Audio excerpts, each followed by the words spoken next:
Nanti pauwi pakai dengan set na kemungkin lupa canggih gambi mite ho hi kile unco sama ko na ai ngai lo ba ong ko so ho dam le bit ke sun program ke ho mithia kam ta zin ama saperin hariya pinamin ga bi ka thangwa ni hi hepa to hi pha chan chan ki man chan suwa pha hi lo di ho hi nang tak chong sama kan ki man chan do zo se hi nang ma thagaw ni in pan ki nang le in bi ta ti a hi so so si chunga na pan pin ngai cha ka thu ka taw na te ho lawan nang tong na ko nei san pi di bi hu hin ku Jesus Christ ta me na ko mi ka taw bin hi ki pa me pa no hi hong ki no se su ta ba me do min tin yang le lam kai te hoi vin ni pi te hoi vin ike tim de pakai min kan tim ne pat pan na taw na ge chui na sa ta ve yang le program te hoi tu ni competition program ni ko hi in obung mi te hoi yang competition na ding ni hoi ni ki bol so ke de yang kata sane tu ni lam kai tam ta e ki hu bil nau ni ko ni ho gambi gam sung ding ai ni ko lo pita he to sa vela kan pung da no maintain twin special number he do of the anachintin welcome address and introduction ti pu yang flat Haokip si bok ai sinan da ding hintin amanang ki gonsan ana maintain Puzik she welcome address and introduction she akogi respected sige kungining to puyang plan Haokip na laukat pigini adugi tamakta akoy ning to bo ay na kausare kipamin tuni la hi tuni sun hi ikipat ni la diu to to no hom kilo timin welcome address on raw ahin yen ma bong win boina tum tum no ngamin ahin ding ba ti la thero yong min tin pi jong le lang sung mi ho sasa area alo le gambi number 17 cookie baptist convention kiloi khom na no ya apo koin Aishi muna hijita bangi manui gambi conference manui kyo ading ayong athali li na lain 1980 vel jun kyo ayong KBC kan hiwin som ka do wen khusung no phajin isia kan wa mangwen ya jo kinule pa dai te ta kanan lam ju kan nung ju kinue tu ni Jerusalem ai ki suto tamin ye jun akho kho ho bung alo le ho sa upa hang sung mi ho KBC hen ngi lo le hong yo se na bon cha bin ama sa pinin ka lem na ka hen pong do ni tule copy or conference alo le meeting ichiwa ai chi pha le na nu chi pha do yong le no ke ma ko yen lang no ko yong le ho sa hen lang ho bung lang kai ho yong le conference a chi pha le conference a chi ding football pe a chi ding chu volleyball be be ni chi thei lo cho na chita banga chu sekyo a chi pha le sekyo ai kim dang KBC KCC KCA conference a chi pha le ti ki wandam i kim dam ti yung ki hil ji ji dio tu tu ki hil po we ka ti pon tu tu nang i hoi sel de aki le sa hoi ja ni ki ko ngoi te football tournament a volleyball ki pole chu nami mo ti na ta na ye chun conference a jo pathin na ki loi khom na a ma le iti umdam ti pa chu kise yo le so ke a dui lo khal le nim no le ya chu tu kal cha sa na chi ding le ma ko lang ji ron ngai lo hi ti pa chu suma ka kan sei do hin tin thang sung mi ho tu changai pot tho nao chule to welcome address yong le ke yong phusung ina pha dang kam ngu kit ta lo ding ya chu bo do khen song tham tha kan ja sa ngai ก็คุซุงว่าที่ตะบงโปรแกรมมาสาเลลังอากิโทปีเทเทโฮสานายเฮลังอีพิลัมปียองเลยนี่กิโทปีจูเกยมาโฮสปาหินาองก็กิปะที่จะกันปนโดนเจไอปีเลตุนี่โยอันนี้นั่นเลยคอยไอมาจ้าขลุ่ตูนงตูมากิโลไม่เทไฟลังอายังมุนขณะเอเมเลทุ่มเลยนี่เลยทุ่มมาจีบนะขบเบสเลยที่ลังอาจุขจงจีโร่เลยตูน่าเกบิซิโอเลยจัดสรรนี่เรื่องเกบิซิโอต่อเอเมเลทุ่มอากิโลอีกข้อมูลนี้ปฏิทินลงกี่ปที่นี่หัวยังอีกพัดซูมวิดีโอแล้วเราไม่พัดซูมวิดีโอตาสนามพัดซูมวิดีโอก็ตัดสังเกตยี่จุนน้ำโมอังโดเสจุมายังกี่ปทุกเสียงฮิจิโมปีจีวินเกี่ยงกับกี่ปนี่ตัวนับวันนี้อันนั้นต้องจากกี่เสียงละพัดสุดสายตัวนี้เอาไว้คุยจุคุยห้องที่จุนผงนนก็เต้อามาสเปนอีโอ43 punyer ACMLA pu kelesio ama yung dinobyo lepante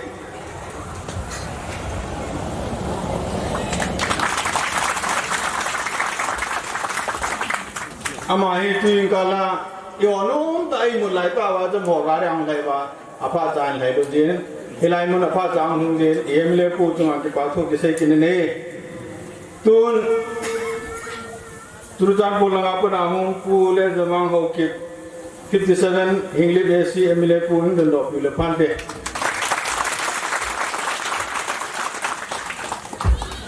Kaya nak herwang hello yang nam nala ni kewin. Abanin pi kimneu hangsing 46 cycle Aishi dan dok pule pandai.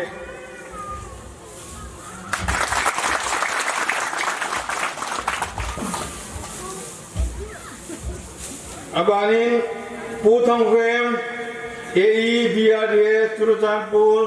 akhir ini dilepas. Abanin puler kulun Haokip social worker puler kulun hi koyam tijo hello yang nam kek diuji ajukan disakan sebelo len hello diuji puler zaman Haokip English meme pu aupa he abanin puler kai tau thang social worker tasat din pula pate abanin pu SD azopa social worker kamjong amai kamjanga umahin thang tuna boina na ni la ma ko man lu tewe hojik on the koina media team dagi media team da koi Shanghai Express dagi bokul haidra please Shanghai Express again. Next we have from Impact TV Prem Chan and another from ISTV Sanat Alba. Media team ho pu MLA pa nungzu Hegin amo chungai ki party satdiwin yo gamning chong pe ami ta be amo jing tunya ki lewa jinga ko ISTV tunila jingam Shanghai Express awa hele Asia KBC on copy ball bin he ti ju mian amu be de na elanga mai ma ki samsung le kam yong ja lo ai bo ya tum media team ho hong de mo ja be ni ki pa tu se na par bank ki note Cicu kiman introduction kan bola banen ni an amin amani pu thang dulun mate le pu sei mang lo poi ngamana chi honda nai ta ne ai pi yong le pu sei mang lo poi ku gi pi cycle president hi in tule pu thang dulun mate hi XMDC na Kampo pi sadhe hills langa pana MDC XMDC kan tu chunga pi kimne wan juin tule ama loi pa pu da bin indong an juin yo palle achi pa le to ai hello lo hon agari tu mel chin lang pi kimne to no ko ma lut pa ja ji pa he tin ani mel chi jo ta ไอพี่ยองเลยอินโทรดักชันบอลน่าว่าจริงแล้วอาบะน้ำยองเลยลำกาวนอลินสุดตัวตันตินเคมันกันบอลนายจันทร์หินตินเสกเสบอลง่ายดำตินอาหุ่นเราเสียตุนาเอหัวจงตุนาลายอาหุ่นหัวจงเอหัวยังโปรแกรมโหลดที่จะมีปีอันน่ะไอ้เรื่องเอาเลยโหลดปีสาวเอหัวกิ้งอยู่แล้วโหลดนี่ยังกินเลยจนอามอยองหุ่นเอหัวยองหุ่นโปรแกรมโหลดลิงขัดเลยคุณหาเบงเบงเต้พี่หอยนูเขาเก็บผู้เลี้ยจะมาลอยนูนดินผู้เลี้ยพันเต้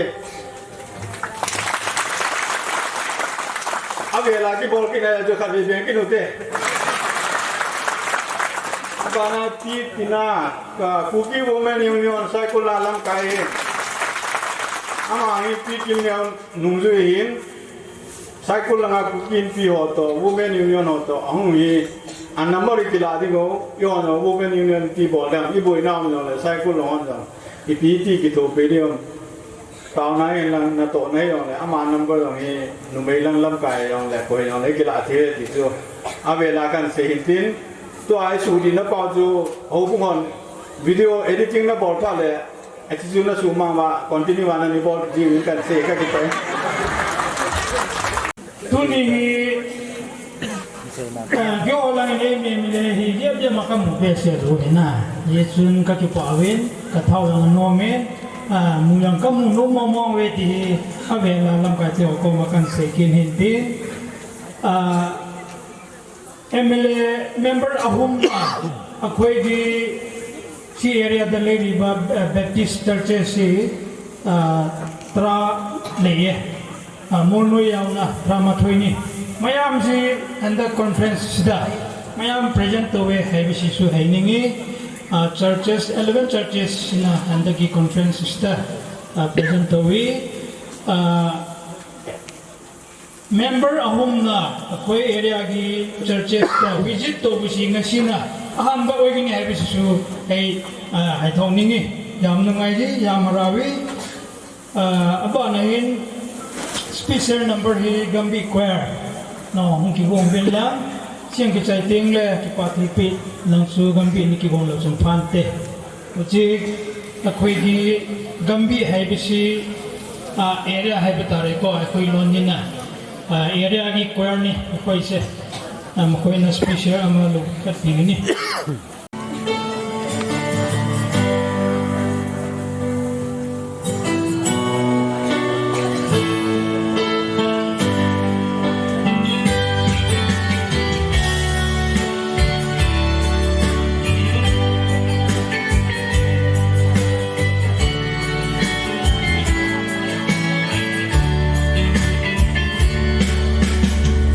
Hãy subscribe cho kênh Ghiền Mì Gõ để không bỏ lỡ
Abanahin Honglim nakat kinanay pwede witantin tua speech in lapi dewa asay kila kipatil pipat kanatihin na gambi lang kipatil pipat dingin kan kowe masapinin unisun pathoy ta piu wa patin min kan thangwan he patinin gamsung mi te ita na wasangin tutung gambi conference bona wa adi da tuni mi ku'a eho emle ho thum to phat kimen homding inagun ho jong lo hing ta phat men thei dawin averin pa patin min kan thangwan he ndobin ko sapuin saying along mo sian say sutain tuin hong pite ho yo sin ibon chawin lam kai ho hi hensek bolu puwin iti hensek ibolu heng chun ibon chawin iputi lam ti na ram te mo yana tikin tin gambin jong gam hi chana ai te anam kalo gambi conference a gam ke emle hin sule inam sungwa nga munchung chuma ko na emle thum hunga phani men na ba hin amahon jong hat men tam ta an da sa wa agam sumi thom cha hi jong la hen ngai lu na nei ta pen hung la pi wa ngai lu na nei ta yung yu kipa na yalin gambi injong gambi minin kipa na kil neo neo kan pino mubin adang imani puin tiling ta akibolu pun hiyong le pathin mina kipa na yala inam punu ka to kan bolwin sile igam sungwa imu ngago bom ni pen amore kan gumen tu hin ti aban bana hopna han hi kin kan la di hin tin ipi yang le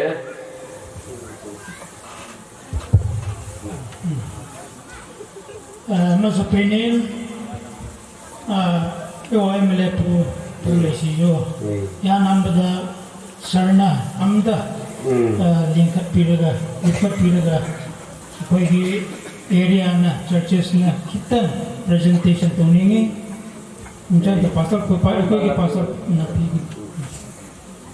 masi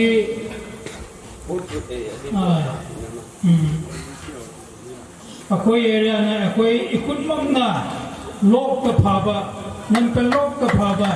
adu kitang tuning bin alhamdulillah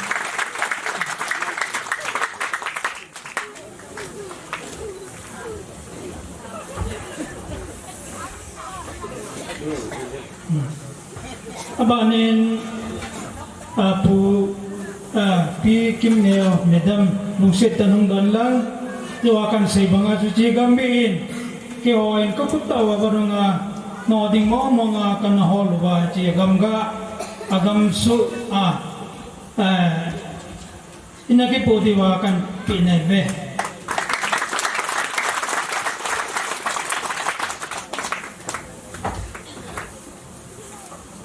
aban le sir pu lexamang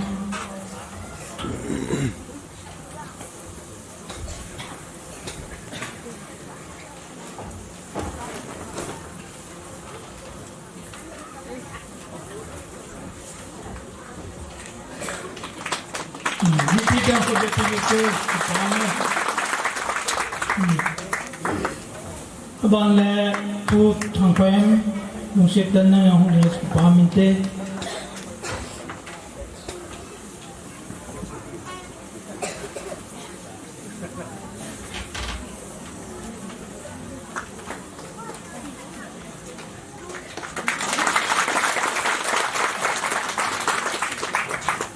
bantale medam nangkan ko pili nang musitan hong dingin lang pun kat kan silpino kinungin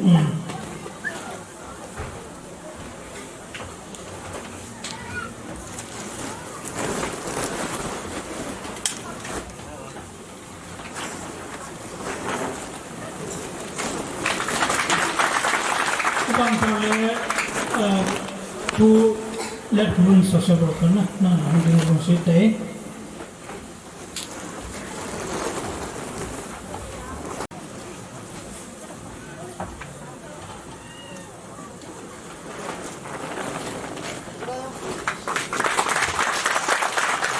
dan aku jadi na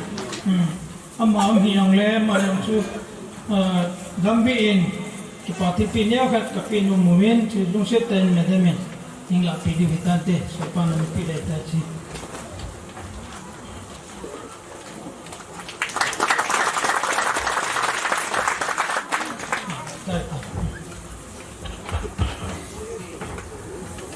akhir neo ta hin kan se bangin ki panaya la ki bol hin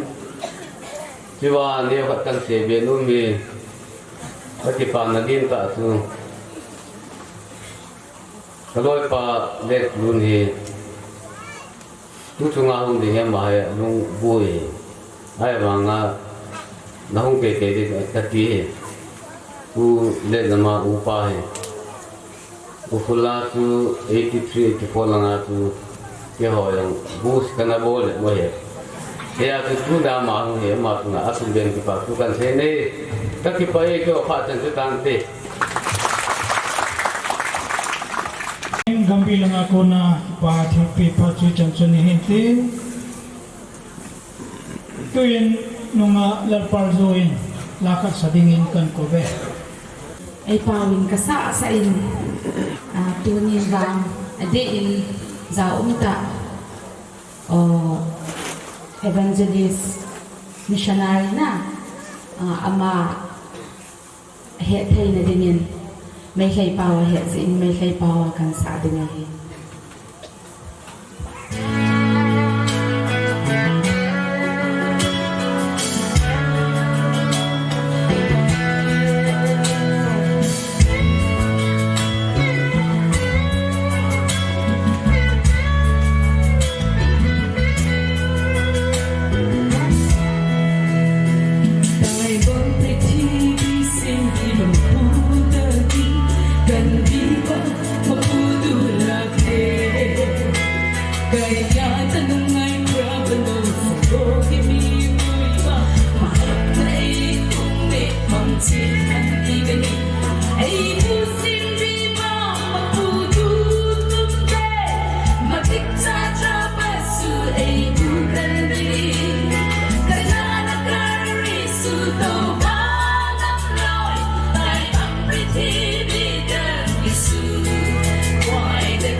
holding dingin round ta pule jama Haokip honorable MLA 57 Aishi Hingli convention manla pamite KBC gambe som da sagi som la ko channa general conference zau thaya in som damna ka dei in masan takin ka thangwa ne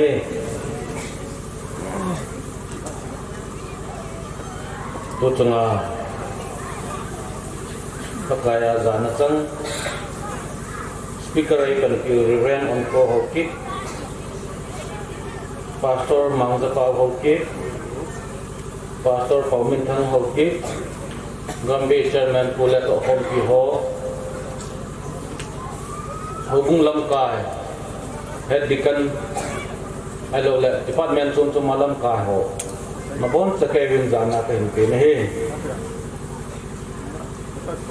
ngasi ikai kung nabigi matik sarba senior Policio Honorable MLF 43 Pungia Pikim Neo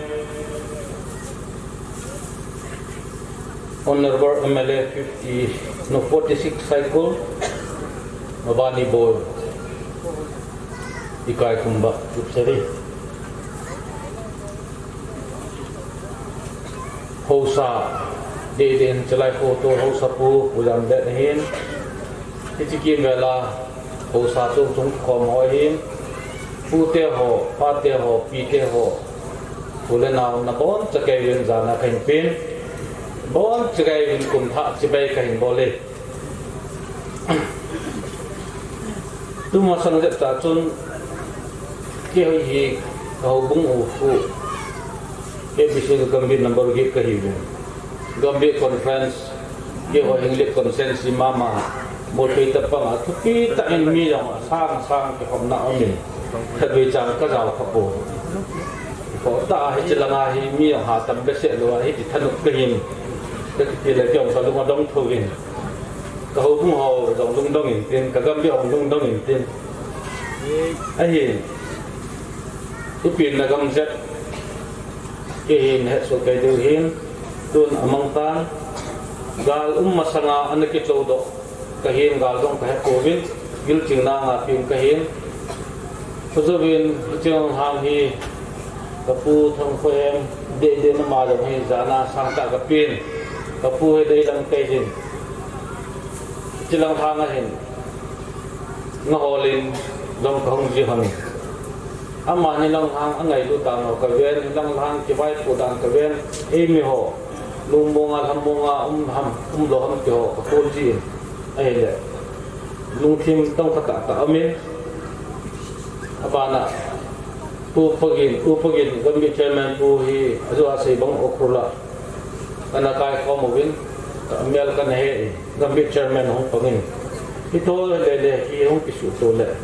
Lai Ho Sapu Mahi Kapu Pamomong Hin Amato Aki Hat Kin Le Den Pikim Nyao Tong Hi Gambi Kom Pia Ha Chi Be Se Din Kata San Pun Ke Bong Ha Ai Wa Hilanga Hi Adi Ja Sida Chu Loi Pa Hi Nam Kai Din Ta Hin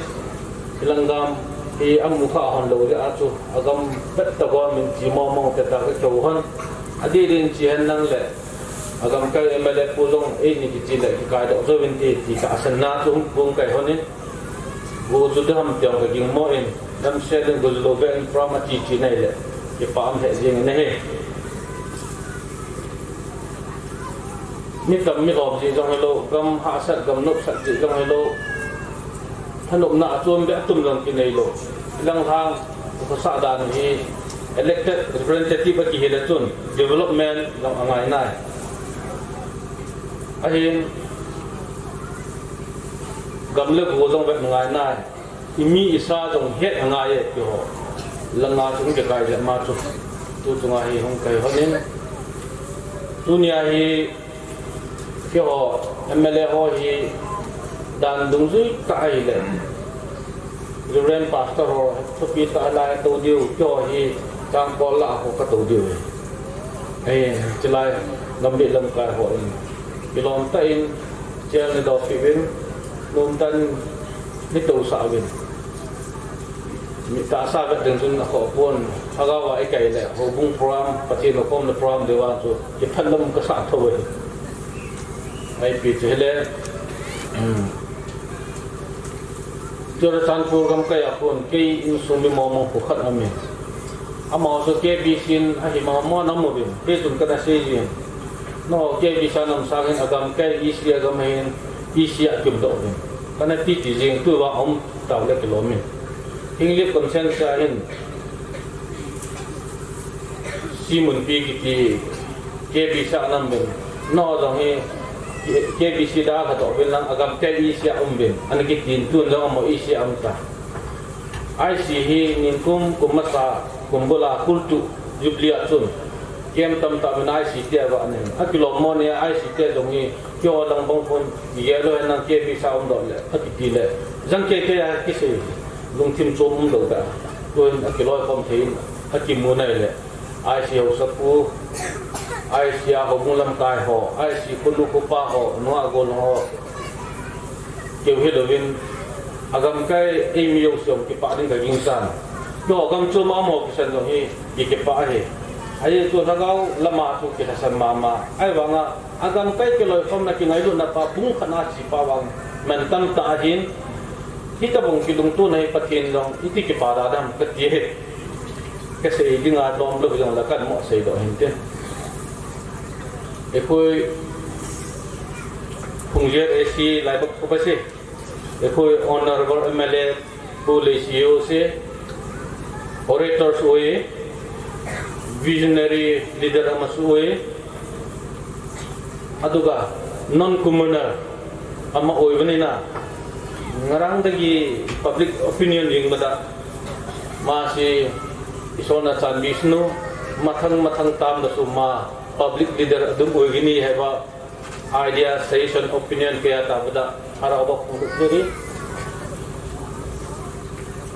aduna me chuntu ni he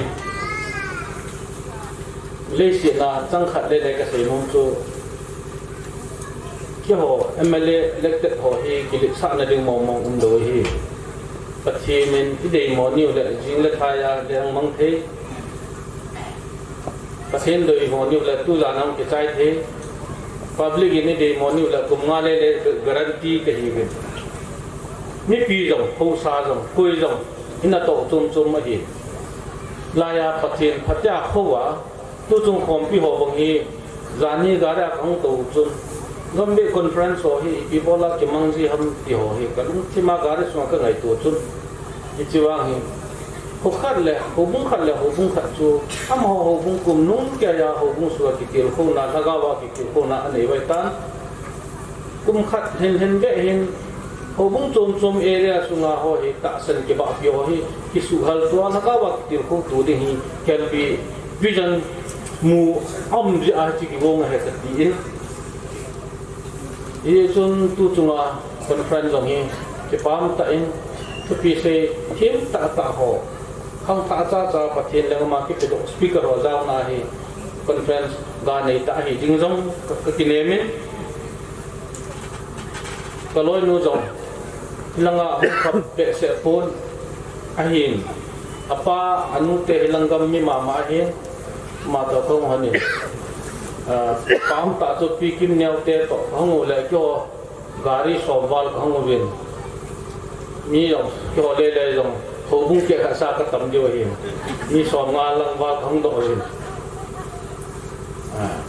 ye chon kyo nam kam bi from zana le ki pa pinan kam bi lam ka khan hu din do pi bin lang ki pa na hu ki ha tin ka tin chu ke ma phat chai ne ta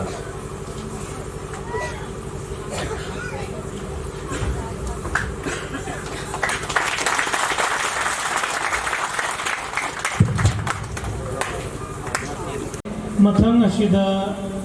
speech ani subada apoi ki honorable MLA police yu na lokat bigini salbo matang lobi na ba kotore ahan bada akhoi bo pap tagi handok biba akhoi bo nungsi biba akhoi bo project matam hawa 19 general conference hawa loina biduna purak biba akhoi bi ipa shor bo ahan bada thagat phondok chabani magi ning phone sida akhoi bo oisno aduga sigum achauba conference sida kali sunat taba pap chelaba pap tolaba aiwan dasu KBC gambi 17 na ningsang duna aiwan dasu paubirak pagi tamata yam thagat pa phondok chari aigi ikai khumnabada aigi maruk honorable MLA le jamang magi kendra ra pa le su thadok aigi kendra su lak pasida ishwar gi mingda वानसु वाना lump लापसिदा अहिंग लेगा सिदा माना programme यावबीबगिदमक्ता मंगोंदा याम नुंगाइबा अमदी हरावबा थागतबा फोंदोकचरी हानबे अदुगा अखोइगी peeking नेव honourable MLA साइखुल मानसु मागी केंद्र थादोकुना अखोइगी इरक्सिदा मतम कायथोकपिरगा लाकीबगिदमक्ता हरावबा मंगोंदासु थागतबा फोंदोकचबनी अदुगा सिदा लाइबा अखोइ ममिंग तुम पंजगी कनोगी आईगी respect अमदी थागत बसे अखोइगी कनोगी पू पाउकम वाइफे माना मॉडरेटर ओइना मतम टीवी बिगदाम त थागत चले pastor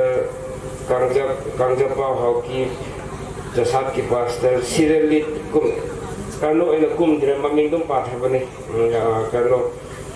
protocol चत्रे वारोगी बताओगनो अदुगा अखोइगी खुनसिगी निंथौ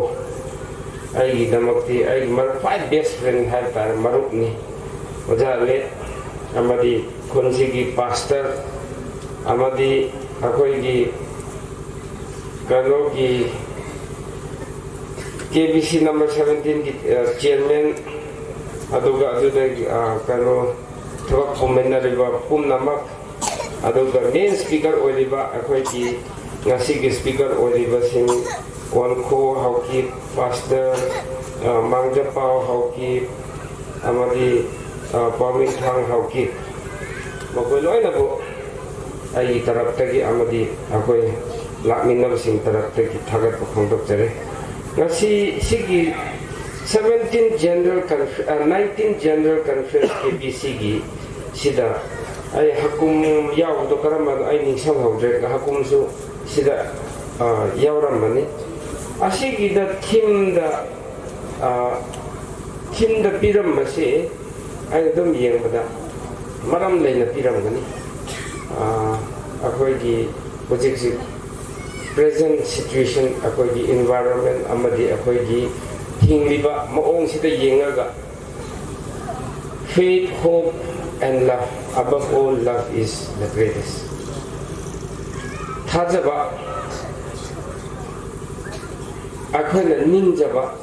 khanjaba pamjaba aduga nungsiba sik First Corinthians ki 13:13 da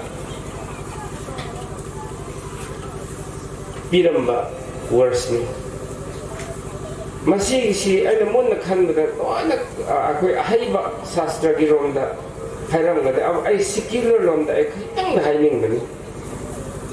सिगी गानोस बुजिकी अखोइ से ताइबंग मी हिंगमसे सिदा अखोइ हिंगमसे थाजाबा लेरगा हिंगमनी होप अमा होप लेतबा मी से नोमदे हेन हिंगबंग अमा हप्ता अमा हिंगनी यामगद हप्ता महिंगनी हप्ता महिंग होपलेस ओइगबा आई करी ओइगदमनो खंगद्रबा आई सि करीनो खंगद्रमी दुदी हिंगबगी कानासु खंगरोइबा होप लेत्रबा होपलेस ओइरबा इसिंग द चोंथर सिबिया थौरी द यालगा सिबिया नत्रगा फुजारगा सिबिया होप लेत्रगदी अखोइना मयाम सिदा लेनि होप अमगी मनुंग तीन मने अखोइसे with that hope we are gathering here अखोइसे पुलप पुल्ल लेहिने अखोइ होप से करिनो one day or someday after I die I sarga चतन अदु sarga दु चतनबा ए कनाबु थाजगदबनो कनागि मतुंग इनगदबनो हायबदु अखोइ ngasi प्रभु जीसु ख्रिस्ट द पिनमनि In the same manner, Taibang the Hinding Akwe Lamja Saja Jungadova Aduga Manava chapter verse Amahai Mayam Bible 5 Singna Second Chronicle go 7:14 da 7 Chronicle 7:14 da Ibasina Kari Habraga My people who are called by my name humble themselves and pray and seek my face and turn from their wicked ways. I will hear from heaven and will forgive their sins and heal their land. Sida haibisna kanu araga aina aigi mingda kaukrabasi na aigi aibu thiba aibu prathana tauba madipen tauba ai lale hairaga mogi wicked ways to the haibdi phattaba moong da hingdu thado ai da la agi mokoi lamdu loina nara leiba yek leiba wat papa awat apa leiba chak tang ba paisa leitaba angang school ka ba ngamdaba sida yum saba ngamdaba som ising leitaba mai leitaba problem mayam se no loin ko thok pi ge habni ba bible da haibse wicked ways ai han popi thaba mi amada ina hang maneba nang na aseng popi thaba se kanja thaba se kali da thaba na aseng da hayo nang ai kan si ka tawgada bele ti hai gi wai sa aseng hai go hai hayo hai lo uragadi ai icha lai taman mangamde yum saba ngamoy thabak thibada paisa pinangai lekti paisa lekti hai aduna popi tharaga kani do yoladi kanja do yoladi paisa do matik chana phangba ngamme ai hai da police na agano na dc na tawra gano na tawra loina yan that liba mayam sidi dudi mangdre aduni mar amada mangmani rikup tabu ngamme hai akoi silai dem singse christian macha khaktan manipur da ching da lai liba mayam si christian da 99.9% christian sigi chronicle da iribse if my people who are called by my name haibni ai mingda kau grabasing baptize kau grabasing turn away from their wicked ways adu dai chatla adu madu tawdraba taradi machin thiba tawba skim hurala chadaba thabak phajana tawba popi thadaba sarkar nasu yadaba ishwar nasu yadaba adu madu tawdragadi tukning honga aigona lakpa taradi phattaba tawba wy isnagi border nakpanina phattaba mayam si number 4 ka wy o karino mayam si border dei thokpani akoina khangdaba asigumba thabak tawdragadi ishwarna promise tawbneba I will heal your land heaven heal haibisidi akoi acha thawat na ro agang singsu laire haibe helani problem loina kokkai as a christian macha oina akoi sigumba phattaba tawdaba akoi si taibang si shema matam da Genesis the even number Genesis chapter 1 da shema matam da mi amahek akano ishona kari harga una wana tho haire hek haiba la adu hek hairaga wa am haibuni it is good phajare haibu thi haiba kari su yaude cha tho haire hek to it is good haibu tawan me chak tho it is good haibu mi du shema matamda it is good haide haibane sida akoi kanogi theologian mayam yauramde mi du shema loiraga it is good haide ai philosophy ni ko si ai theologian natte ai go khanni taibong mi shema loiraga it is good kari haidabno I was wondering kanina loy de shema gi shona shema ga last time mi shema ni adu it is good kari haidam no aina bible pa du de yaw da rakhang de atop de u de in aduna akhoi sigo in the likeness of God magi masak tu mana na taibong ni sisem mane ba kana na isa ba thagat na brani oh I'm very beautiful I'm very handsome mana masa itum da haina brani haina da mal aduna ra haina skalle adubo akhoi gi gano si taibong ni singsi warak pa yada ba akhoi bugo ishwar na independent oiba nang na decision loro atopa no na karno si ko ishwar na loy na pibani we are all guided but phaye phatte haiba khangadam si asigi decision si ishwar na akhoi independent pibani ko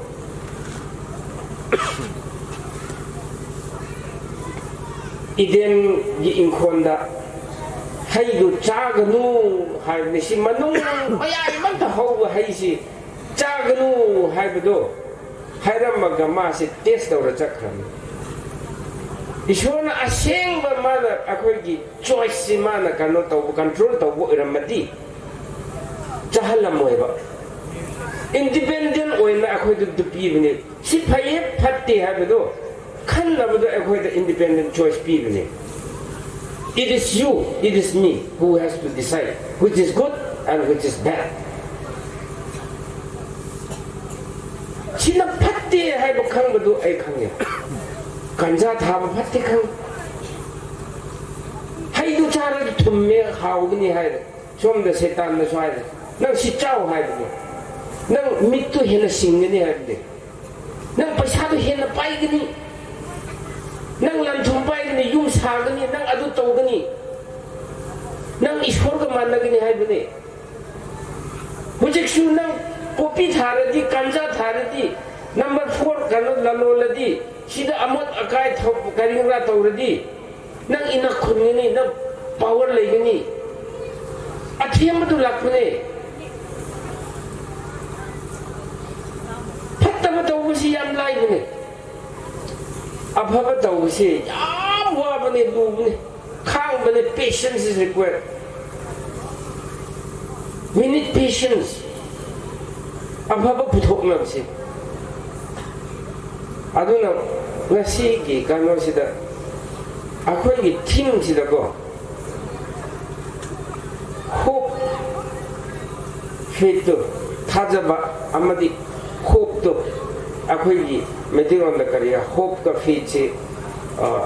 almost manabra in khan haidi tumna thokadaba akhoi na khanba akhoi pamjaba ningjaba adu thokan ge haradi we have to have faith faith to hope to so na maintain tawge karino tawge nung sibadu yaudadi kari su kanade na hope so ben mangani faith so ben mangani nung sibale tadi aduna nang nako nasabu nung siba ado ga nang kero lekai nang gi neighbor nang gi marup mapang sing nung siba si so chap mana nung silo hai nung siyo hai ado na ngasi nasabu nung si ga haradi nang area do nung si ga haradi nung siradi keep away from all those wicked ways and tawi have na tiko ako area di tawdam ni ko somda ako gi aphaba mana ko kamjong district ki aphaba mana kun amani khakta kanja thabni popi thabni yamde atopa area dadi are pule jamanga akan madam kimne ogi than ram man to ako gi sindi yam phabne ain hai gi si proud ne hai ako kamjong area di kun ahum mari de hena thada adusu loni yam that kre na hai yanam daba singsu isa isan destroy to biro adu tawroisi bible na promise to ne ko ai na te second chronicle di ibne I'll heal your land have ne ko I believe I strongly believe Nangi awa anang problem laiba mayamdo ay na loy kokthokpige. Nangi wicked ways to hingnaba ways habiti hingnaba pambay mo kano hibudo tokto adu aingon na lao haibun. So from today ngasigi kano sida 19th General Conference sida lakpo kutima. Let's stop all the wicked ways. Apaba kunaya mo oiba peace. Peace has santi. Santi lady kari lebra hai chaukat pa. Cooperation hengat ini. Cooperation hengat di chaukat thorang laktan. Aduna mayam bo aina request tawning badi ngasire ko nung sim na ba. Love is the greatest of all hai. All na diki at hoy bodo ehyan bodo nung siba hai si. Nang na nasam nung siba daw na ko. Mingon na si nung siba hai. Hatta ba taw si mi hoy na mi signi. Mi ato pa signi. Ay hinna ba hot na bada. Ay icha lalit tamhan na ba ay yung sana bada. Hatta ba taw raga mi mayam siba si. Punsi mamba. Asi sa ako Christian macam na si tahu ya deh. Aduh ngasi aku mayam si. Wicked ways te cat laga. Acum malam di cat laga aku mayam. Jauh kini nasi hari si mayam hiding mana aduh ga. Kalau si aduh ga. Second important point ama hiding. Hakum saya in hiding. Aku si tribals ko. Dia tribal. Tribal singsi, aku sebut other words that cannot explain tahu saya meaning the handuk padi cakap taba, tol laba, miman nadraba, paisa pai daba, civilized oi daba, cakap taba, aduh kita waktu kota piba, benefit piba, cakap orang tahu piba. Aku tribal singsi, atau pun word na gano aku si forest hingba, cingdung da Arab pada miga tinna pada ikai ba, miga tinna ba yada basing, vulnerable oi krabasing, hai na kan mana, abu na aku si ngasi condition si da, are we really vulnerable or shy from the civilization? Oi did. Aduk aku isi, we are closely related with the forest. Forest later kadi. Aku tribal oi ba, cingi oi bisin, cing kok loin tampak on kan. Nong tar ka loin erosion tar ka loin flat me loin cingi hai loin. Kill people. Aduna aina hiding badi. Aku isi tribal macam na. Aku forest singa kata. We have to protect. Aku culture, aku tradition, aku custom, all related with forest. Thai lagi ipu ipa gi chat narondo kallon. All related with forest. Without forest, there is no cultural festival. There is no customary practices. Forest ki product yaw dana. Aduna ako wari isuban forest ki wari kata. Aduna ako forest isuana piramba freely piramba watching se. Jangan protect tahu kita. Tahu se forest environment na protect tahu na buat nasi. Aina yang ngasih nungai ba. Ako di koi cat laga jing da koi cat laga di Christmas kano New Year matang sila kumai da cat pun adu kumai cat basi ngap pun basi le bhap ta da tulen cat laga kim ne gi husband di ma di sigumba kano da program จะดีงาพังนี้ครั้งเดียวงาทีจะเคยนั่งใช้กันมาได้อากูดีทีจะจะสิจะพังแกว้านะทีจะเลยมาดิอันนั้นยังนุ่งไงสิตัวเองงา fresh งาพังมาสิอันนั้นไม่ใช่กุมมาอากูดีกันมาได้กุมไม่กุมมาทำไม่กุมมาได้อากูกินนั่นก็ทั้งไม่ช่วยนะอากูดีsinger บางคน singer อัมเลยไม่ได้ร้องที่ใช่กันสักปริมาณน้องพาดกฮารากุไม่ได้ละอากาฮารากุไม่ละอากานุ่งไงไปดูยิงอากาพังเมื่อวานนี้อาเชงมาคุยคุณสิดี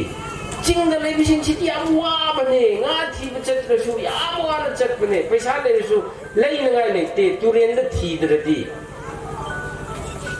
อันนั้นไอ้หนังชาบิโอ้สิริโนคุยเนี่ยเจ้าตาโน้ยดีว่านทีมเนี่ยคุยดีบาจาร์เนี่ยพัดพังไม่ใหญ่อันนั้นคุยปุ่นซีซียามว่านหิงมันเนี่ยหิงมันสิ God will surely คุยบอก in return เดี๋ยวพิจารณาอันนั้นไม่ยอมกันโน่กับ patience เลยแล้วก็กันโน่มาทั้งเจ้าทัพละไอ้สิเดงาสิกีจะสับกี่สิอากาศไอซิกิดาการนลำบีสิคนละสเตดัมเดบไอ้น้อยตะวิงรังเด็กไอ้น่ะการนดมวยกีดีพาร์ตเมนต์สิงห์วารีสารขัดนั่นเลยไม่ดีลักเลยอะตัวงาสิอามุไม่มุดเลยกับโปรแกรมอีใช่ตัวพระเจ้าภาษายังไงเด้อไม่มุดไปด้วยไอ้น้อยตัวอะตัวสู้ไอ้น่ะคอมเพลนตัวกี้นี่อะตัว24 hours ไม่ลักปะอีสิงลักปะอะตัว development ไม่ยามสิมีน่ะพังมาดูไอ้คนจะพังได้ไม่ยากดิไอ้คนสู้อินเดียกิสิติจันนี่มณีปูร์กิสิติจันนี่กัมจงกินี่มีน่ะขนาดน่ะพังก็จะสัตกีไอซีกิมีน่ะพังไม่ยากดิให้บุคคลได้บรอมีเจ้งพังก็ได้ไอ้คนพังกัน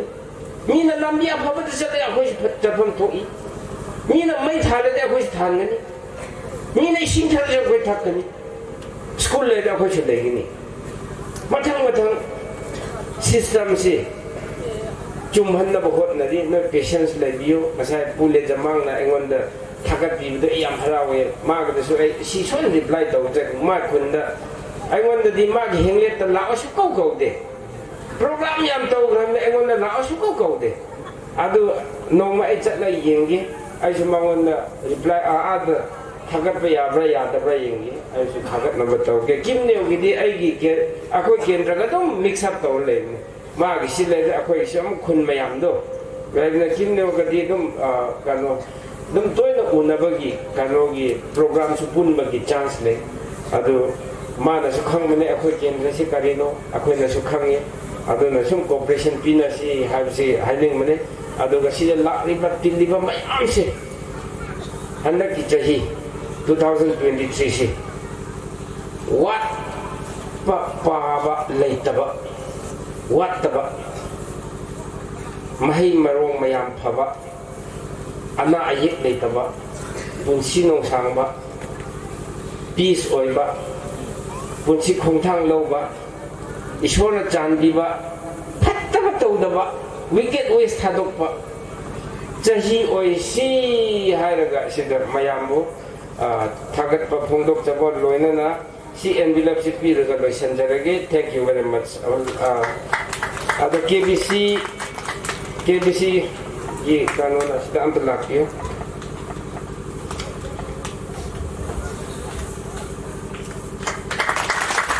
ada ke aina queer singdo yang I'm really happy to see the queer ngasih sak isai singdo moi boy am kan sunat just appreciation do cinta fakta hal itu nungai tiada nasi yang kita sepikir, kue kita itu nasi yang terlalu yang nungai yang pasai kue saya sing tu kau. Thank you. Kilkau nale sule mimpi ngai dengan kil ada dengan ngai ta sepi aluven doh MLA pusung ayong seyolo kepatul kan pokin ini abang nahin làm khăn là về vitin sa sa hậu bung miti họ chưa làm in kigin vale tu hin họ phát kan pe ne sule among ki gut jing la ya he sanum so asa romin so tu bin lang pam lang ang ju yeu be sevin he ti be se po te ho pong lam kai hon jang e mai ma ho pong ki be su ye motin tunia hi lam kai lin tam ta to ki kom he be e o bo se da na ki ge lo ti we ba na ho lim na hi pi kim neo amayen ki ho lim na an nei ding ai zalen amayang team na kigin na nila pili pa kaya minyan pa yung team nila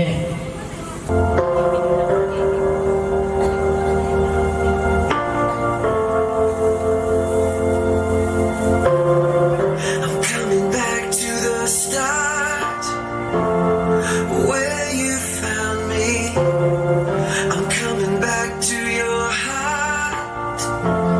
Now I surrender. Take me. This is all I can bring.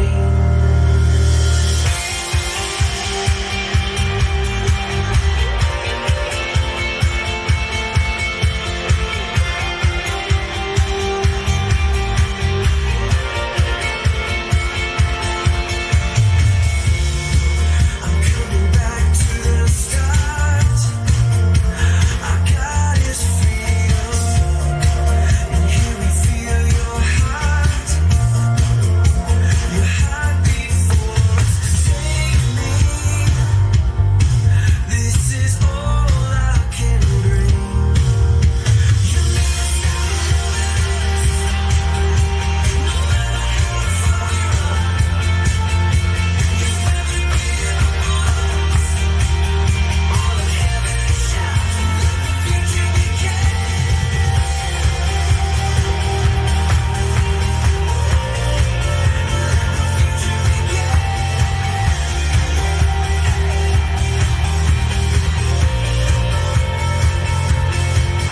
lam tapi kim nevin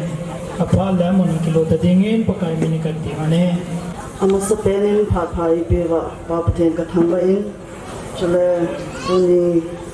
Koki Baptist Convention Gambit number 17 19 General Conference Speaker Saihung Panpio Reverend Onho Haokip Hegin Pastor Mang Zapal Haokip Pastor Paumin Thang Haokip chale special invitees yung Panpio Pulatio Keishing, Honorable MLA, 43 Pungyar, chale Pulat Zamang Haokip, Honorable MLA 57 Hinglip, Pu Thang Paham Haokip, AEDRDA Ahin, chale Tilaya po Aishi po Hausapu, Pu Zamplet Haokip Ahin, Munchong Choma, Haupung Dam Kai Ho Hin, Hau Natong Ho, chale Hausa Ho, Nihibin no te pate, Kaso Pio Zau se, Kuntha Salam Kain Bole. Tuni chale KBC General Conference Akayong, special invitees anihung pansa uhi, Kakipa Mama Zengin, Haupung Ho, KBC Ho, Gambit number 17 Ho, Chung Kakipa Nadin Tak Kain Pongin,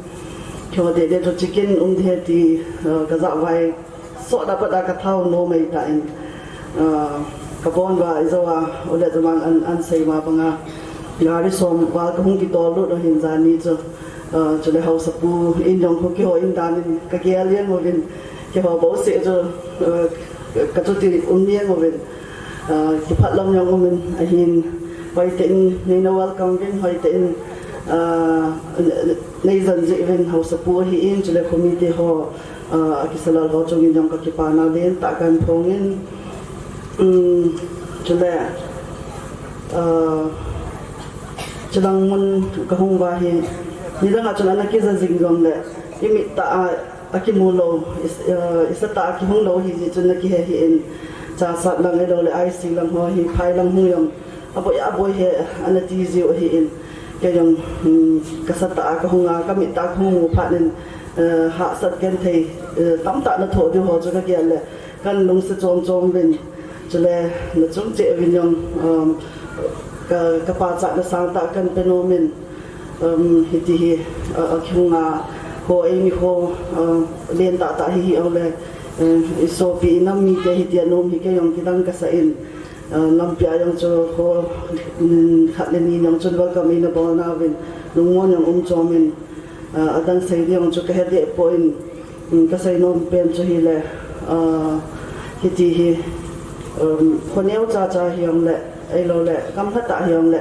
lung len ta hiti na chen ta jing du lung len ta na pan ta jing du cho ka sai non pen hi in okay ho yang umang ahin chule circle MLA pulei show yang ahin mi phata ta hi hon ma di yang hi ai lung set ji hon ahin amani de sen hin pulei show yang hi mi kita ta hin asai khat bol ho mi ahin hi tabang MLA hoi phata na nei hi pathian thangwa jing diu win dong kan tin no men boin ha sa nei piung yang da ma hi mi kimu pinom lo yang lo ahin naga hin kuki hin tiami izo amang sai banga cho communal lo hi je chun amani phata he ti cho avela kan sai nom hi in chole kan ki han pi am hotun yang le zo a sai ta bin ngamana chi so ke hin achulang hang ko le mo than op yeng o hin agam yang bat no mu chlai yong cho than no mo hin hi wang a chi ge ji wa chan lap lo wei ta in chlai ko cycle women union na chairperson ai hum pan PT na yong ahi in chule kukin pi president pu sai mang lo pho ahi in chule XMDC member pu thong zalun mate ahi in am hon yong hum ki hon pi je rem ho chung yong ka pa na kan phong in chule kaloi pa yong ahi in hiti he no zo se ngai lut na le ko ton za la ka bon ba hi kong ki to lo ahi in mi adang dang yung ka tep mo umen hi am ho poi ne ne le ja chung thai lo hi ta in kit lang le tu chung ka hong sang ba tam zo yung ka hong kit yu hong ki to lut kit yu he ti zo kan sai no men chule ala sa kan sai nom chu Bible verse ka ni Matthew 18:20 ahin whenever 2 or 3 of you come together in my name I am there with you ti cho kan sai no men hitihin agambi hobung hin hitin kiloi khom jing bin lang pathian bia khom leo chung pathian yong pi jing deu he ti cho a hi je chung hiti conference honon gon wa atha hitin hong ki khom hi kan ke pa pi gen kan pa cha ve ti cho la sa kan sai hin ten kyo yong ka ki pa pi na bat sa na anh give nhau khat pengin lam kai khat pengin hong le cái mà phát triển cho hiện tại các cái bài cho nên bắt đầu nông bị sọ kéo hơn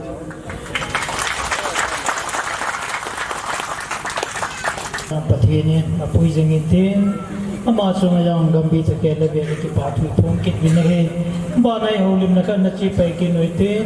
lung se ten pu thang kwem amai pa ni ki lo ki dikat ko ne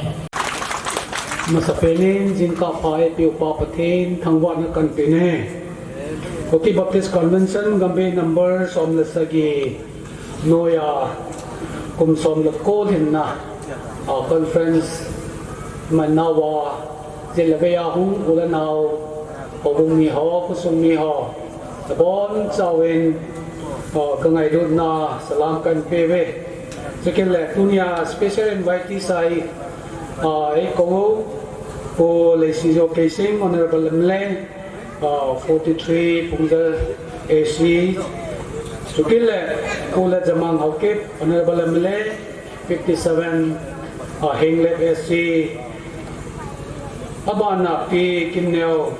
Honorable MLA 46 Saikul Aishi Amaho Jong Jana Santa Salam Kainte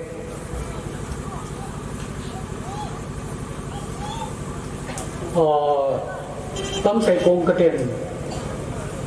mình nghĩ về lùng ngay tua mình ngày tua na kiên dòng cái nắp po na tiền ta chu thì lại có mi tiền lệ rất là bây giờ cô chung cô tâm rằng nghe lâu mi tâm rằng nghe lâu cô chung cô néo cha cái bún khóm thấy đâu bây giờประเทศว่าใจลาสะคอมไทยแล้วทุกอย่างแหละวิทยา society กิลอยคอมนาอันนมไทยแล้ว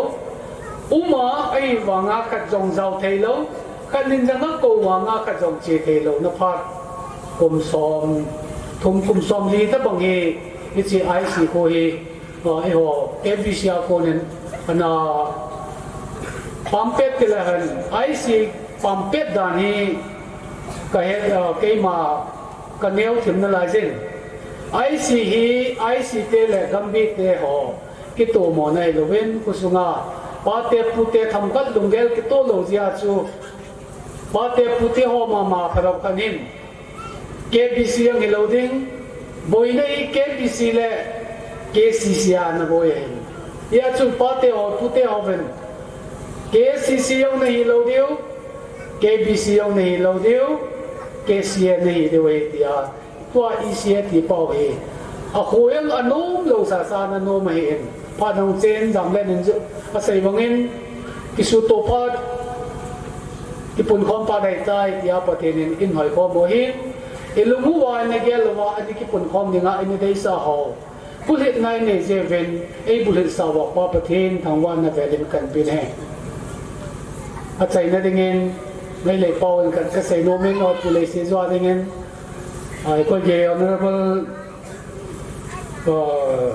MLA police yo gidamak tai na wai amadan thamjaning bade ei na khambada politics haiba se leader ga hinna magul leibane sanaga MLA haiba se leader ga magul leibane aduna hojik tamani phawda ekoi gi hanna CM oiramba constituency do hojik phawa minister phangak tabasi missing sina anova pam bagine aduna ekoi gi odale sijo sina boundary ama anova dagi anova dagi ari bakui khungthang si step ama ka kat pasi mayam gi ekoi uki khak tang nate naga gi so aduga tangkul gi so Haokip gi so mayam na khallaga ekoi si amuka chau se ekoi pungyal constituency si Manipur gi makok thong na leise haradi taret lak koire so ya leisi yo bu thagan dadi adu matam dadi amorom da ekoi gi makok thong bai CM koidre so no madi ma mi gi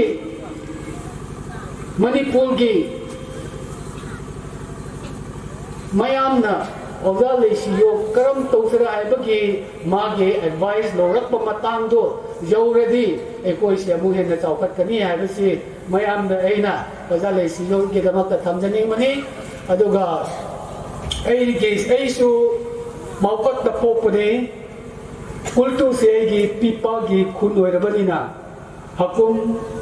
mam 2011 21 to the aina su you must masaraga ngarang dongdang su ai kultuh da lek pane ai gi damak su ai gi lamni hai nei so dum khanjaba adugomba miyoy amani sir aduga karigomba ekoi gi public singge song da maukot khangde kultuh khangde Aishi khangde mobile look khangde paimol khangde mathang da su karigomba nanna lao bakoi kunsi da chatmin na se hai de ei su hafta mani ore su lek laga ibani adum chatmin na bayaba mi amani hai budo ekoi ge salmon da isa na introduce torak bani ye sun gi pi ho ka sei bonga jo MLA ki ti model nan lo de MLA hi alui chana avelu me sanale MLA ki ti hi alui che le hoi che hin MLA tha de che le ki wang si che hi ye chun igam su mo wal lam pi hoi ka banai le e ho neu lai le to rin se noi police yo hung ma pa na gampal ki che the ta sanabadu nga gari akil hei thei ta nampan nga akil hei thei ta to ai sila ngam pi hoi tu masang kumnga masang su risab le jon ke yong bolero ho kan to la yong le kanung hun pa le workshop thung te te tu in nom ta ni nong thei ben na se mi pin jong ei ma phat chom na ding le lo gam sum phat chom na ding le it bangan nom ta lumong ta in chen na he ke ma gel danai oi police yo MLA ngi apanai ike tha hol na we adat jama ka mohin si in sumi ke ho ade se na thang sumi ke ho jo hi นี่ก็กันเลยอมอตบังอินหาส่วนนี้เลยกับเลยมาว่ากำดุงกำไว้อิจามที่คิดไว้ยาจู่นี่จะให้ตัวนี้แพลตฟอร์มนี้อย่างเลยที่เอาที่การจะเซ็นกับพักอุ้มหลวงได้ยาจู่นี่จะอินเฮดทีมดีว่ามีปีหกกันทีมนักกันในยันลังทุกชมเก่ามวยลมก็ใส่เกี่ยวลมก็ใส่ที่ที่ไอ้บอลเส้นเดียวไอ้ไต่นมใต้บอลเส้นเดียวไอ้ไต่ที่ชื่อนี่ดังจังเลยนะคิดจังเลยผมคิดว่าคงจริงเลยที่ปัจจุบันเสด็จโนเมียนลังกำบิลำไก่หอยไอ้ช่วงนั้นบ้าMLS की पीबगा ये ये चांदम न भया रही ये या मचा ये मनी ना ये ले सोदो बो कुदोर सुगलाम न ला पनी ना कुदोर मचा मना नहीं कोई ये committee they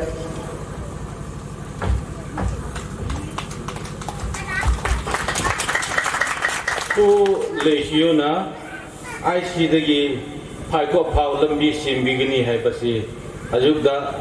ชิปเอเซชันดีดาเตตินแอปพลิเคชันสมัครปีรเมมาสิซิมบิกินีให้นะท้าจะบักลุยนะมายามนักบักปี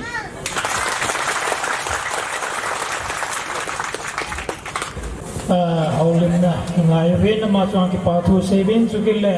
อีกอันเทนปีโนไอซีเลภายก็ลำปีนะลายอีกอันเทปีนี้เวนสุลาฮีอากิชิมด้วยเลยเอาเรื่องอาจมอร์เอ็นน่าจะฮีสุลายาอีกอันเทนปีโนตัวอายุชิมตัวเทเรพูนโดนนั่นไม่ได้แหละที่ปาทูเวนกันพวกกินนี่ตัวฮีโซโล่ค่ะอันนั้นเชื่อเหตุนุ่งอาทิตย์ยังกดสันน้ำมิลลังที่มาสังก็ใส่นมจุน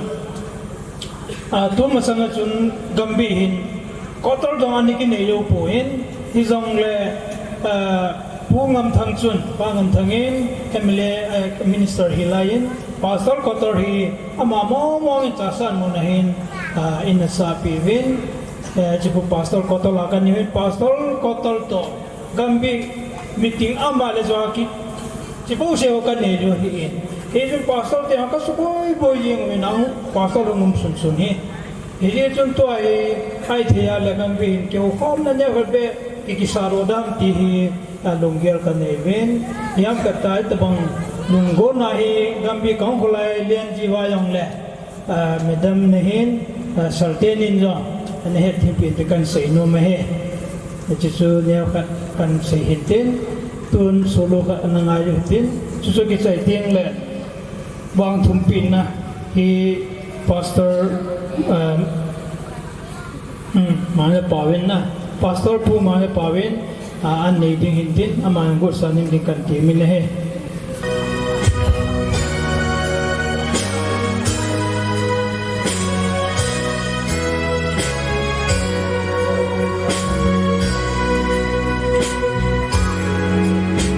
Hãy subscribe cho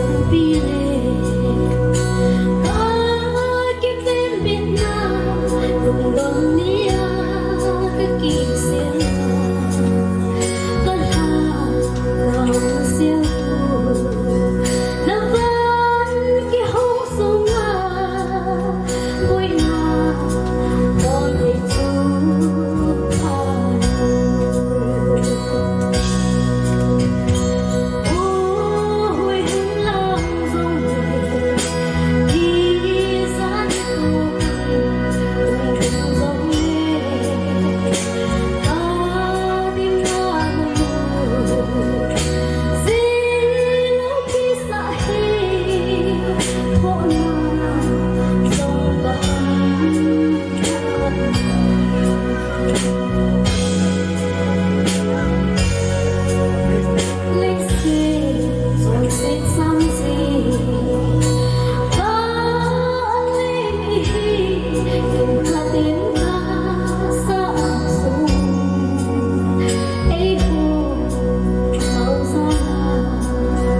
ma sai la ngai tan sa pi al ven ke pa thu kan phung ke ni na he ba nai wang thum pi na ni di tin siang ki sai ya le ke pa thu sai na hi ke si langin na ding tin wang thum pi na blessing prayer hi to pastor wang za pawin in la pi de he pay blessing prayer si pastor wang za paw na lo ka pi ni aduna ngasigi guest mari si somda dip kapina ba ko jere paka jin nang ma phathei na bu han lang na jing han paka jin na chung chang mai wa salwa jing han lang sile nang ma dingin na lung sit jing han isim do pathin thu hin pathinin na ho seng dingin thei na bu han lang na jing han lang alo pi na amai ba an sal jing on ti ko sei ko han lang tin to hom pi tu chunga dinga pu speaker renon khu nang zong to hom pi na zan hin din pi lang pastor pamin thang gan gi pastor nang din zong la ya hin ni din han lang ta sa tie sunga ke man tao da hin ka ti Hallelujah, hallelujah. Ngai lo ka pau thing ta pathin. Na lung sit na di khole in khudam na nei pi ba. Adia Kuki Baptist Convention gambi som na sagin. Na minzala ka kilay kom na ofisi conference som na ko ve chan na kamu ta ki hona. Adia ka gamsung ka namsung. Manipula dinga adia kalhan to ofisi member thumin. Hije khom pi ihung vil ha ba ta salam le thagaw lama jam ka kiloi khom nom ka sa aji evin ka ki pa avin nang ka thangwa avin hi pakai lung sit na dim punya ichi na anga hung tin to su ti te jong pakai nengin that te na po ama conscience mo pu na dung zu ja tu ni chan ge ya poi na un lo vela itia chu na hin mo pui ji na ma ho zalin jong nang ka thangwa na hi maban jong na lung sit na nuya na pui jong pi a katien na manipur gam sunga dinga adia ki ho thing hami te dinga phajom ta man cha pha hung su na ding jong na la cha na ko ba ka taw ni hi ka gam sung le ka nam sung le pakai ban noyam hem ha sa kan the mei khai cha ka ti ho zo sa dinga jong lung mon le le thamun na pan pi ngai te pan pi jing the ding in jong wang pun tin jong na ko ma ka taw ni hi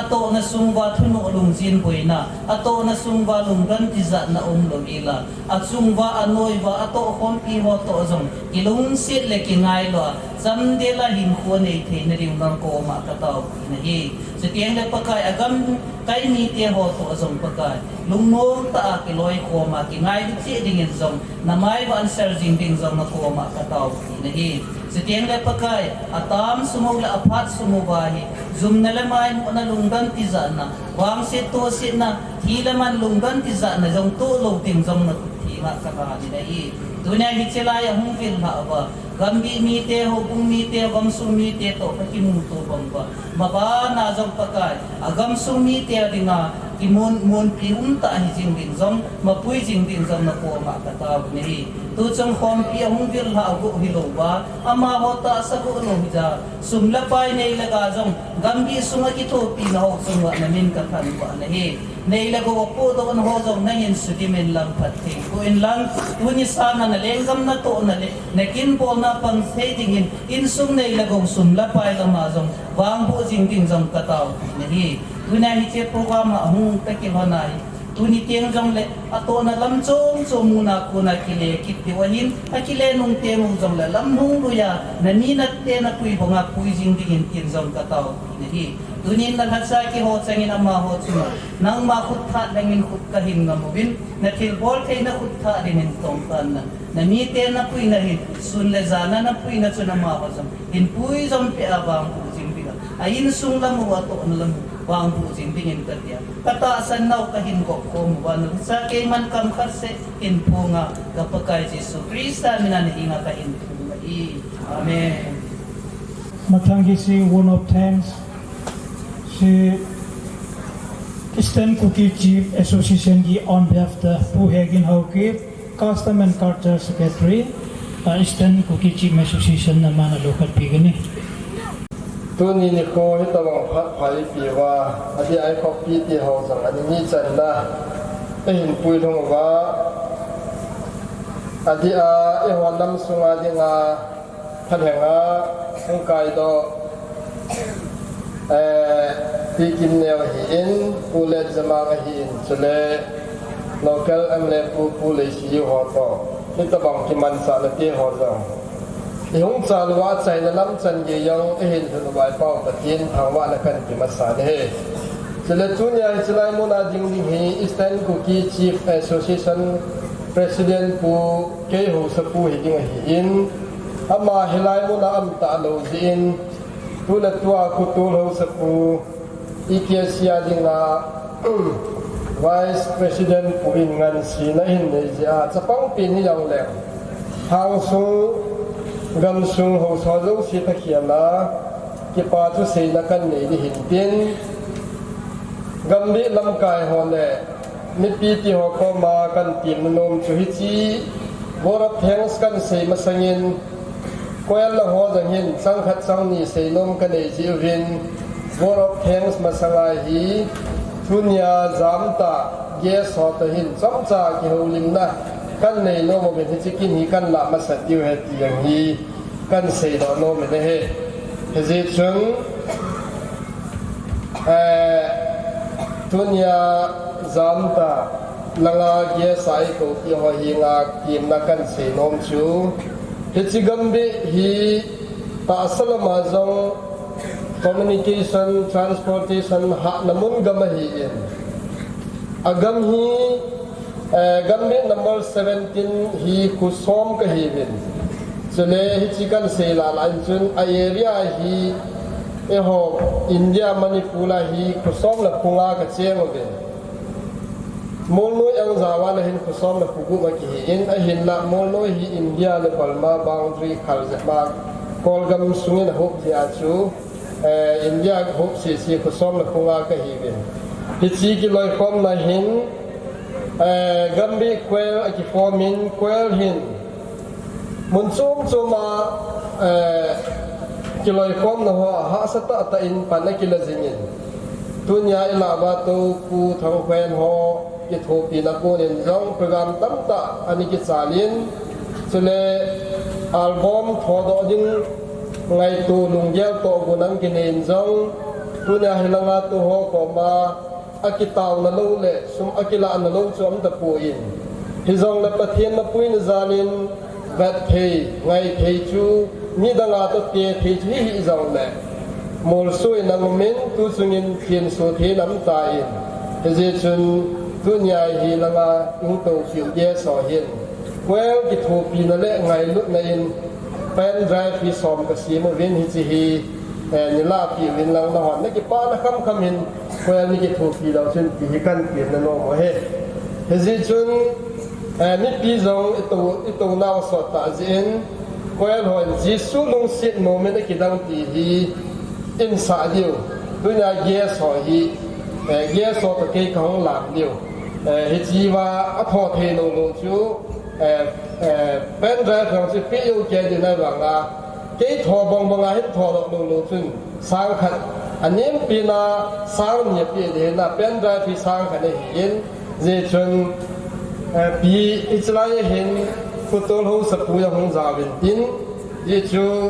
long lít thế là đi bên aban là pi kim nhau hiện pi lấy pu lấy siêu hiện pu lấy zamang hiện pu thang quen hiện chile pi hỏi nu lệ nói nu hiện pu cả cái gol pa cả cái lệ pu lệ khulun amali jang zawit tin nong sit te in samsa nong din pi bin nang samchat anilam khom te di la han khan te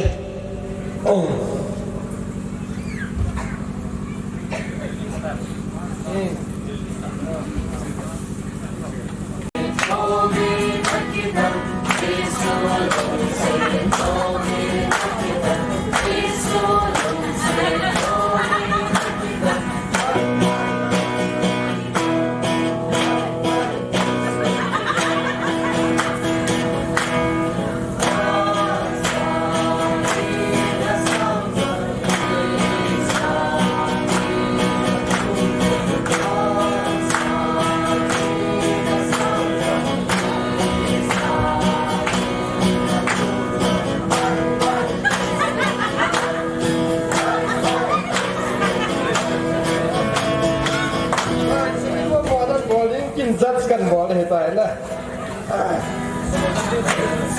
น้องมินไอ้กิดังเซโซน้องมินไอ้กิดังเซโซเซน้องมินไอ้กิดัง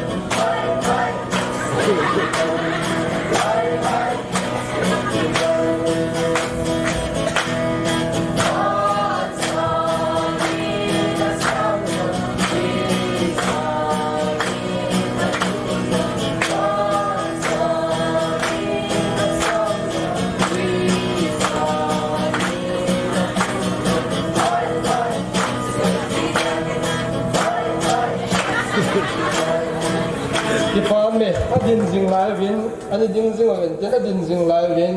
แควลลงอันนี้เองเป็นใจสูเห็นหอบปีนตินเฮจิฮีกัมเบแควลไหลลุนซาลาเดี๋ยวหอดไอ้กิโทปีละคำว่านี่ละปีเดียววินต่างตาวินเฮ้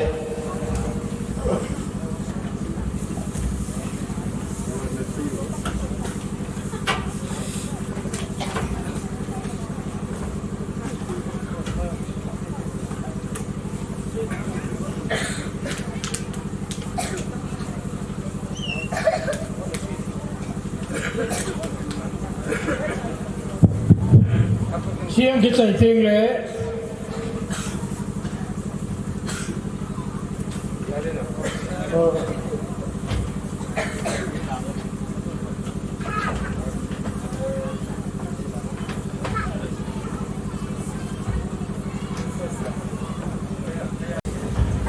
ที่พร้อมเนี่ยพัดสินเฮสังเล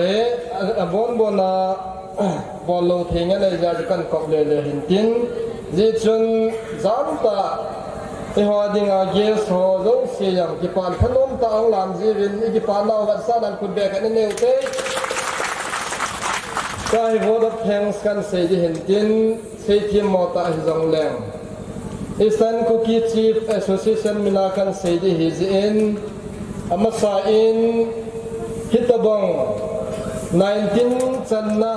คอปีหินกงะคุกีเบติสคอนเวนชั่นกัมเบนัมเบอร์17กัมเบลำกะฮอโซสีจุงะหางโฮสฮอโซสีตะเกียลินก็กิปะอุเวที่กันพงได้นัดจุงว่ากิปะทุกันเสนเฮอันนี้นะอินฮิตบังสมละกูจันนะกัมเบคอปีกิขอบคอมนะดิวไอซีโฮบุงอินเฮาสปูเลต่อคอมปีฮอฮีอินเฮดิกันปูเล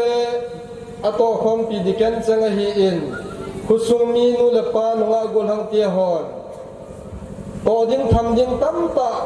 เฮดสาสาจิปาเลพนมตาอินขุดสานวาฮิตบังกินละดงลินตาตาเตียฮอต่อดอนเทจิงาคุสุงละหงบุงสุงอินตัวดอนสุงวาหางสุงเฮาสอนจังก็เห็นกิปาปีเวตีจูก็กิปาเล่ากันปวนดอกเฮอันนี้นะอินอทงนะอินฮิตบังกินกูนาดิงาหูบุงกำตาจะกูจังเลหางสุงาคุซ้อมละคุบุบมามินคุซ้อมละคุบุบจะกูละตุนินซ้อมละคันนี้กิสโตเวนอาหงเทโลหอฮีหูบุงเนียวฮีซีฮัมบุญญาจอมโปรแกรมอากิตัดตัวมจีจังเห็นตินฮิจังเลอาหงกาลส่งคุซ้อมละคุขันหอจังสีจุงจังอิสตันคุกีชีฟแอสโซเชชันทักเกลินนัดซุงว่าก็เก็บปอเวทีกันพงได้นะเฮจน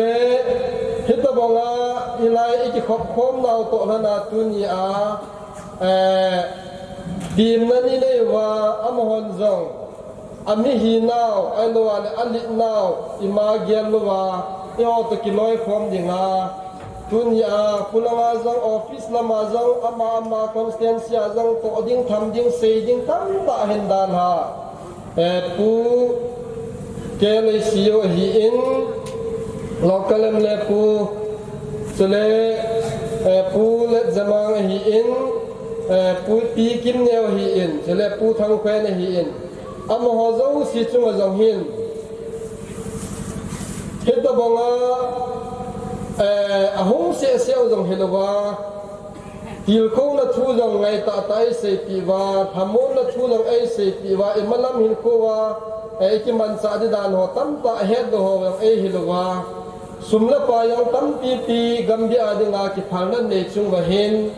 Eastern Cookie Chief Association in the Chung Chiva ka ki pa uwe ti chukan phong do ne he adin pu lei sio hi tu ka hi tam ni na hi ta in chule pu le zamang hi khat in sei sau jap leng first time hi ani lo sam he ani lo sam chung hin ka pa he na hi in chule ka hu sa pu hi in kyo ko mi phat kan hin nam pan badua hi kanilung mo na he alung mo na dinga hejitana na ju tau pi ni jang aniki ne he sitana ni ani na in ahung kain tunin ama sa ki hon agu a kalung mon pa ju tunin i hola i bon sake wa ki pa ta a idin do sa the zalin avelin pa fa tin ka thangwa ne he hejit sun tunin ama hi lo hin jang le ila wa hung ki kum hi anang he le ikipa wang wa chu amel athua za wang wa chu tewa dinga chu ikipa le le chi dinga hin hejang la tunin ama ata asata in angai lu le akho sa phat chin na in ata asata in aloi nu to honginin hita bangin chun tuni ikimang cha kon thei nai le avelin hang ho so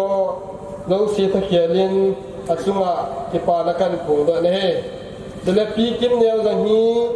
an te ding athu ki za panin tun hung ki sei le khildang nang da choma hin atke na thung ki dei pa ne he in nam ngai lu nam kho sa hi tiang ki phu ang ki he in sitoranin chuna man jang lol hin nan nei ne he le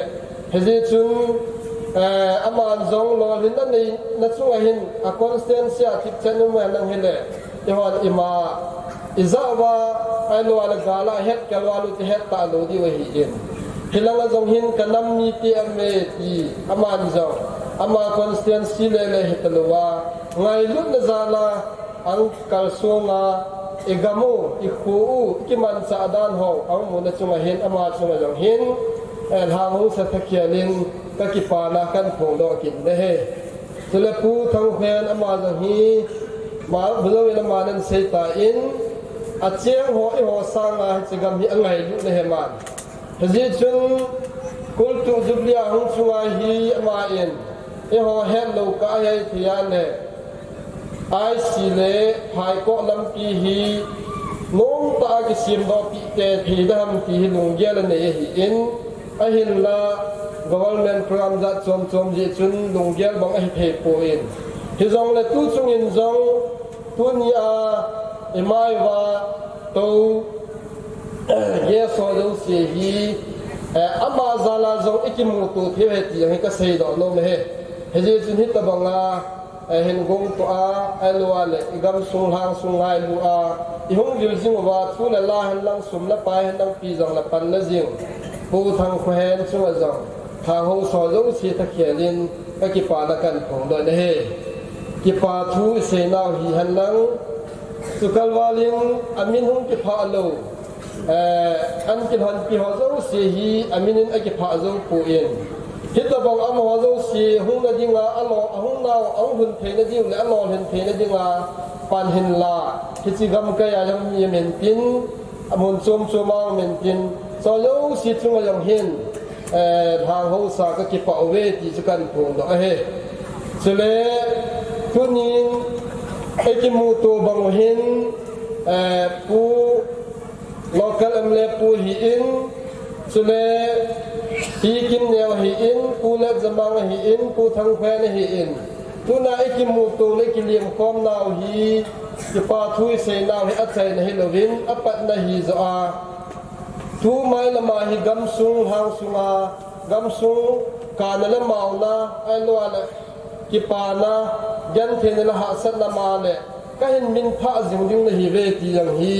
nei na gyal nei na chin pi jing di win jang hang ho sa tha kelin kan sei do no me ne he sei do dinga kilom tam ta kan sei do no men tin sei dinga kilom kan hei nil tam ta lo men tin